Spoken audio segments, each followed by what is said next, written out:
شرف الدین بوصیری مصر کا باشندہ 7ویں صدی ہجری میں گزرا. غریب گھرانے میں پیدا ہوا اور مشکل کے حالات تھے. والد نے دینی تعلیم کے لیے مدرسے بھیجا، حفظ کیا. چاہ کو محنت مزدوری کرے میرا ہاتھ بٹائے. اس نے والدہ کی اوٹ لی والد کو منانے کے لیے کہ میں کچھ اور پڑھ لوں، تو والد نے اجازت دی. تو پھر اس نے فقہ کی تعلیم جو ہے وہ حاصل کی. مختلف حصوں پر عبور نصیب ہوا. بنیادی طور پر ذہین انسان تھے اور ایک وصف نزاکت شاعری کی اللہ نے انہیں پیدائشی عطا فرمائی.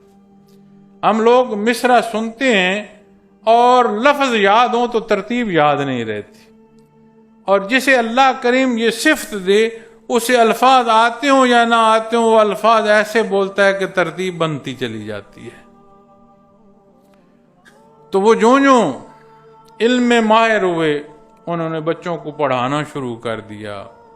وہ وصف جو شاعری کا تھا اسے بروئے کار لاتے ہوئے جو بڑے بڑے لوگ تھے، امراء تھے، شاہ تھے، حکمران تھے، ان کے قصیدے لکھنے شروع کر دیے. اب بڑے آدمی کو جب اپنا قصیدہ ملتا وہ خوش ہوتا، پیسے دیتا، روزی میں اضافہ ہوتا. اسی میں ماہ و سال بسر ہو رہے تھے. تو گلی سے گزر رہے تھے تو کسی نے پوچھا، چونکہ عالم تھے، کسی نے پوچھا حضرت کبھی نبی کریم صلی اللہ علیہ وسلم کی زیارت ہوئی ہے آپ کو؟ ایسے ٹھٹر گئے، اسی دھیان میں لگ گئے. سیرت پاک کا مطالعہ شروع کر دیا.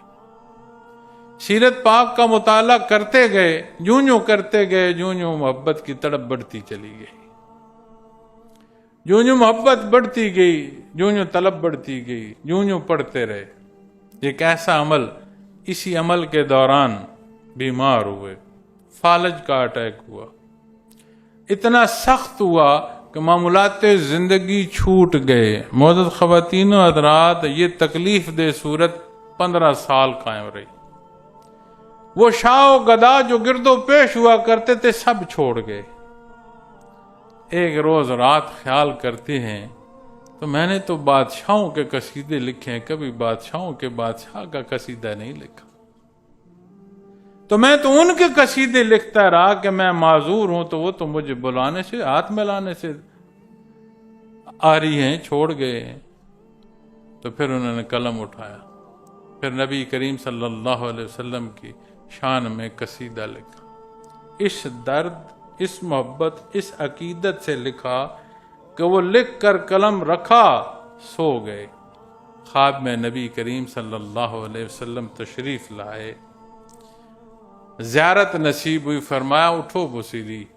یا رسول اللہ صلی اللہ علیہ وسلم، نحیف ہو، فالج ہے، ماں باپ قربان، اٹھ سکتا نہیں. آپ نے دست شفقت دے اٹھ کھڑے ہوئے، کہا سناؤ جو تو نے لکھا ہے. آپ کے حضور سارا قصیدہ پڑھا. آپ نے اتنا پسند فرمایا اس محبت کو، اس اظہار محبت کو. آپ نے چادر مبارک لے رکھی تھی، اتار کر کہا یہ بوصیری تو لے لے، انعام عطا فرما. کہتے ہیں کہ جب آنکھ کھلی تو وہ چادر مبارک موجود تھی.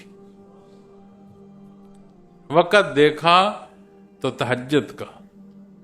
بوصیری سالوں بعد حشاش بشاش اٹھا، وضو کیا، کہا مسجد میں جا کر تہجد پڑھتے ہیں. باہر نکلے، کسی فقیر نے پوچھا ہمیں وہ نہیں سناؤ گے جس پر تمہیں بردہ ملا؟ قصیدہ بردہ سنتے ہو؟ یہ مبارک لفظ سنے ہیں؟ یہ وہ صاحب ہیں جنہوں نے قصیدہ بردہ لکھا. یہ ان کا واقعہ ہے. بردہ عربی میں چادر کو کہتے ہیں. وہ قصیدہ جس پر بردہ مبارک انعام میں انہیں نصیب ہوا. تو یہ اظہار محبت دار دنیا کو بھی سنوار دیتی ہے اور آخرت تو بنیاد ہے.